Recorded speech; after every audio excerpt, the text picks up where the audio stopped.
Hey guys, we're doing a Q&A. Don't mind the very dirty makeup brushes. I'm literally getting ready after this video to clean them, so it is getting done. But I'm pulling some questions from Ask FM, so if you want to leave me some, that is where you can do it, or on Snapchat, and let's just dive on in. I'm 19 and my boyfriend is 26. Do you think that's too much of an age gap?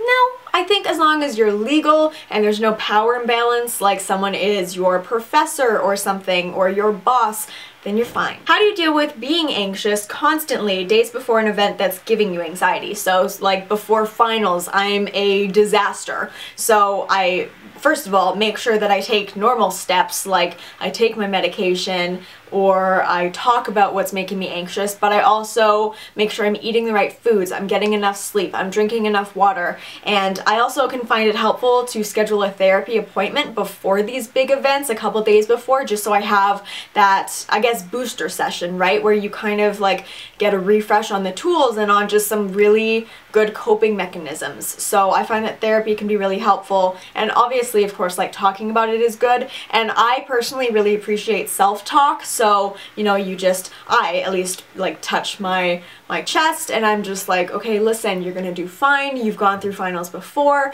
This is nothing new. You know, I know that you're anxious, but you can go through this. You are a smart person. You are a strong person. Just whatever helps you to hear, say that. So my boyfriend and I are in a long-distance relationship. I want to try Skype sex because he's been begging for it, but I don't feel comfortable because I'm chubby and don't like my body. Every time we Skype, he tries to initiate it, and I want it, but I can't get past my insecurities, and that makes me feel awful. Any advice?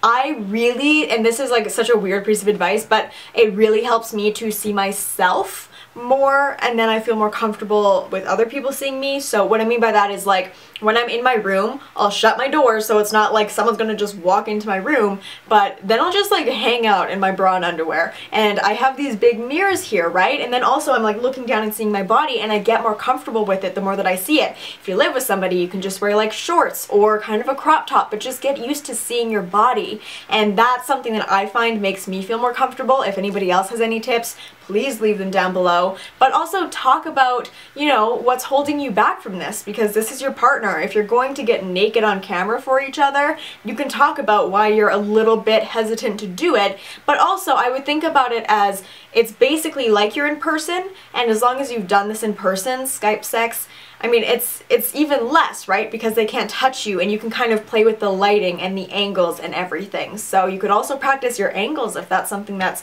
like a real concern for you. But my main thing would be seeing yourself naked.